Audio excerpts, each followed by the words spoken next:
Hello everybody, welcome back to another video. Today is episode 25 of your Detroit Red Wings franchise mode, as today we have another playoff round video, as today we got to go up against the Buffalo Sabres in the second round. As in the first one, the Detroit Red Wings were faced up against a tough task in the Ottawa Senators, who really did shut us down defensively. We had very high hopes after beating them 3 times in a row, and that was really the big issue I was thinking, was because of the fact that we beat them twice, and then we beat them once again. We beat this team 3 times in a row, and this team really came back and clobbered with us all the way till the end. But now we got to go up against another good team in the Buffalo Sabres, who beat their team in 5 games. So we're going to be going up against a very tough opposition in the Buffalo Sabres, who have Jack Eichel and stuff like that, and Jeff Skinner, who has been doing fairly well for the Buffalo Sabres. Not as well as what he is making for money-wise, but still doing pretty well. Jack Eichel is really their big stud, though. I mean, this guy is a guy that's been ripping it up for years for the Buffalo Sabres, a guy that's been very scary, and a guy that is a voice to be reckoned with. We also have to deal with Sam Reinhart, Neil Niederreiter, Casey Middlestad, and also Dylan Cousins. And then their depth, of course, we got Colton Sissons, Roy Maya. We definitely got to be careful of the depth, too, because that's going to be a big thing. They're going to be able to score and shut us down defensively, which I think is going to be a very big thing, as they're going to be another good defensive team. And that's the scary thing about this, is that we're going to have to face another good defensive team, which I'm really not excited about. But yeah, look at the good defensemen. Look at Dahlin, great. Ruotsalainen, great. Even Henry Jokiharju is great at playing defense. So this is going to be a very tough team to beat up defensively. And then they got Frank Kuhns and Dredger. So very hard team to face. Now I did make a little bit of line changes for the Detroit Red Wings. We got Landeskog here, Anthony Mantha with Larkin and Pastrnak. We got to get Larkin and Pastrnak going. We really got to get those guys going if we're really going to be pushing for the cup this year. Valena will go up as Adina and Bertuzzo. Anthony CU down here with depth with Giovanni Smith and Cole Lind. Defensively, we're probably going to keep the same, and we're going to be starting Hugo Anefelt in the series, and then if he falters, we'll throw in Josefsson if needed. Now, that's only if needed. We really don't want to go to that way, but we got to get off to a hot start. That's our biggest thing right now with the Red Wings. We got to get off to a hottest start, and we got to start playing very, very well if we want to accumulate anything. So let's get this going. Game 1 in Little Caesars Arena. The Red Wings fans, they are going crazy. They feel like this year is a good year to make a huge run, and I feel it as well. I feel the fans and the passion in the air, so let's get this going here, boys. First period, nothing. Nothing. Landeskog gets a big goal there as the Red Wings go up 1-0. That's a big one there for the Red Wings. Second period, nothing in the second period. 19-16 for shots for the Buffalo Sabres. It is a very even game and a very defensive game, as the Red Wings are actually shutting the Buffalo Sabres down. We're not letting them score a single goal, which is the way out. There we go. David Pastrnak gets his 4th goal of the playoffs. That is what I'm talking about, baby. And then Neil Ryder gets one there, but we have a little bit of a cushion since Pastrnak got a big one there, which is absolutely huge, as that goal might be the game-winning goal, and yes, it will. Sorry guys, I'm back. I just had to check if the camera was recording. Anyways, so big 2-1 victory to start everything off here for the Detroit Red Wings, which is right where we kind of want to start. Landeskog getting his first. That's what I'm talking about. Landeskog putting up some big points. 2 points for him tonight. That's a great start for Landeskog, kind of getting his feet underneath of him, and that's what we wanted out of Landeskog, is to kind of start getting hot, and that's what he did. Getting Pastrnak a goal, as well as Landeskog getting himself one as well. So that's what we need here, boys. That momentum. Game 2, we're still here in Detroit. The fans are going nuts, man. They can feel the tension right now. They can feel how much we need this. Let's go. First period, 1-0 for the Buffalo Sabres. Jeff Skinner 14-8 for shots for Buffalo. Second period, 2-2. Mantha and Sjorpkin gets a big one there for the Red Wings, as Fitzgerald also gets one to get them back that lead, but Mantha ties the game up. 27-19 for shots. Hugo Anafeld's been playing very well against the Sabres right now. He is making some big saves, and Anthony Mantha with his second of the night gets a big one there for the Red Wings, and we kill that power play off. That's what I'm talking about, baby. The fucking Red Wings were in it. Pasternak gets one as well. The line changes are working like a cup of tea right now, man. They're doing so well, and the Red Wings pull off another game as we win game 2 against the Buffalo Sabres. As Sjorpkin put up his third. Mantha got 2 on the night. Pasternak, man, he is living it up right now, lighting it up, baby. Look at Pasternak. That's what I mean. That's all we need our superstars to do, is to start producing a little bit, and that's what we're getting out of David Pasternak right now. 8 points in 9 games. What a lethal stud there in David Pasternak.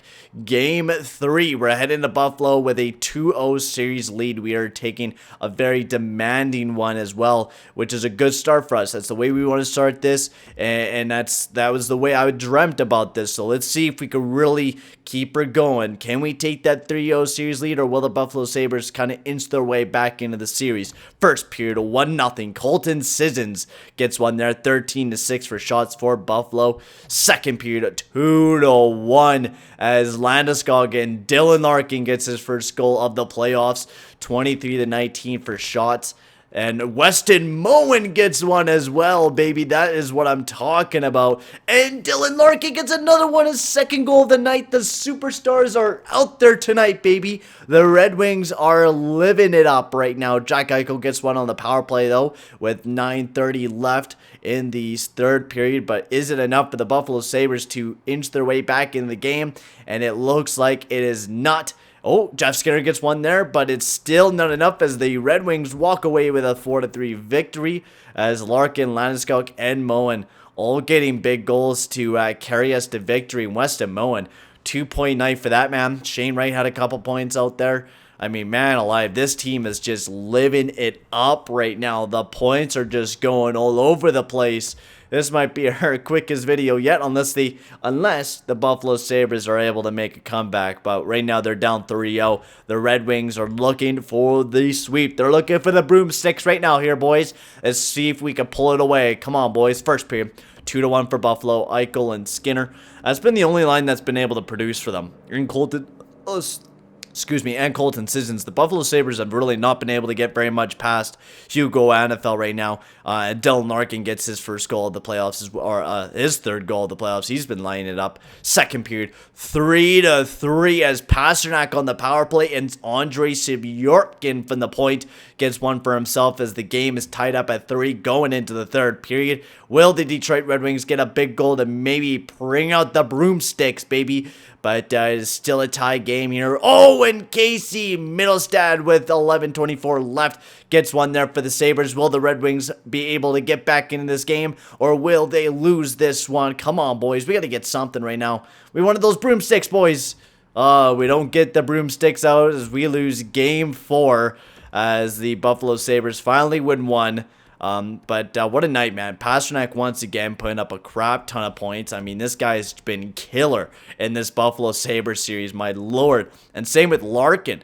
Larkin's been mass producing since the start of this playoff round. As we're back in Little Caesars Arena for another elimination game. Hurricanes, they knocked off the Boston Bruins, so we have a chance here to knock off the Buffalo Sabres. So let's go here, boys. First period, 2-0. Zadina and Shane Wright. That's what I'm talking about, baby. Second period, 3-2. Larkin gets another one.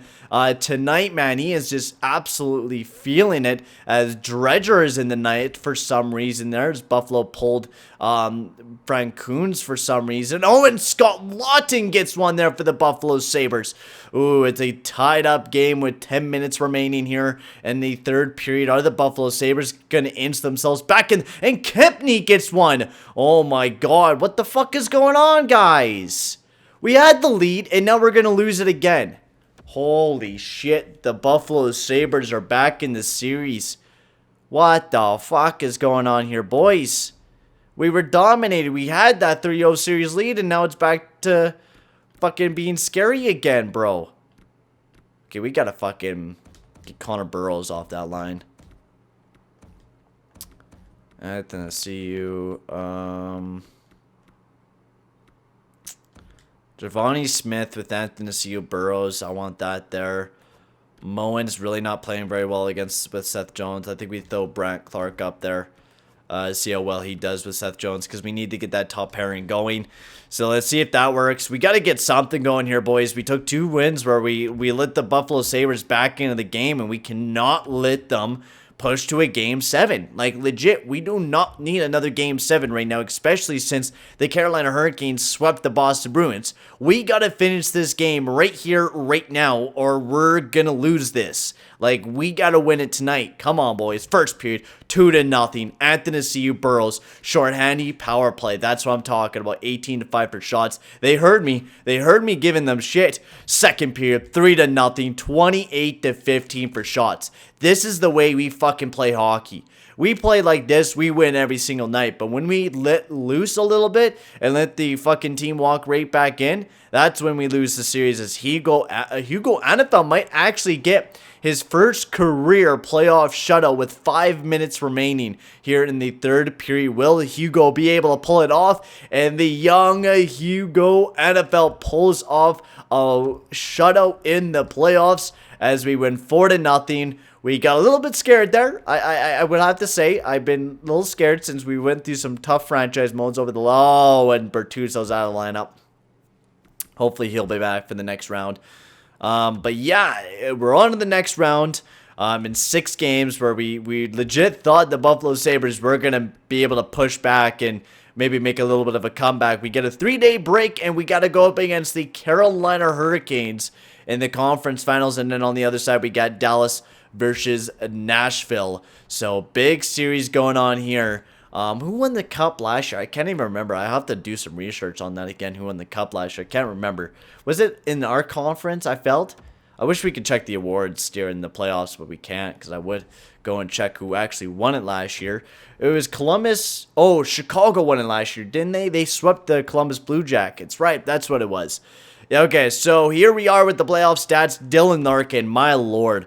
What a fucking round for this guy. He struggled in that first round, and he's really been the captain that we need him to be. You know what? Like last year, he wasn't the big guy. Shane Wright, I felt, was more of the bigger guy in the playoffs. And even during the start of it, Shane Wright really was proving that he was the guy to go with. And Larkin, once he got surrounded with Mantha and Pasternak again, they exploded. They did very, very well, and I was very happy with how well they played. Everyone else definitely needs to take a step up. I feel like our depth is definitely not producing in the way that I thought it would produce in the playoffs, but our top 6 is doing very well. Defensively, Seth Jones and Brandt Clark, I felt like they shut the game down in that last one pretty well. And Hugo Anifel, I mean, first career shutout in the playoffs. In the last game there, Hugo Anifel is the guy to go with. You know what? We were a little bit scared when we had to go with Fredrik Josefsson. We really thought we were stuck in a hole when we were facing Ottawa there.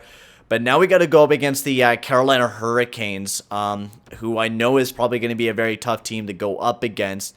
Because of the fact that they probably got a pretty deep team. And, yeah, I think I'd even got Tim Stetzel down there as well. As they got Tara Vinen, Sebastian Aho, and Chevy. I don't know how to say his name. Don't give me shit. Shevnetikov? I can't. It's my speech impediment fucking with me. But that line's not really producing very much. Their second line with Fogel, Natchez, and Jan Marquez, they're producing a lot. Liam Kirk, Tim Stetzel, and Lawson Krause also doing very well. So their depth is something to be afraid about because of the fact that these guys are doing pretty well. But you never know with Andre, Sebastian, or Toivo. Any of those guys can sooner or later explode. Defensively, they got Shea, Hamilton, Lindgren, Bean, Brody. Brody dropped off the face of the earth, and Kyle Wood. Still a pretty solid defensive core. Definitely not the best in the world, but I feel like this team is going to be a very offensive-driven team, and especially with their goaltending with Laurent Brossoit and Warner. Brossoit is their starting goaltender as it looks through the playoffs. Adam Warner was their starting goaltender through the regular season, but not during the playoffs, which is a little weird. But yeah, the Carolina Hurricanes are our conference finals opponents. But for right now, guys, I'm going to end the video here.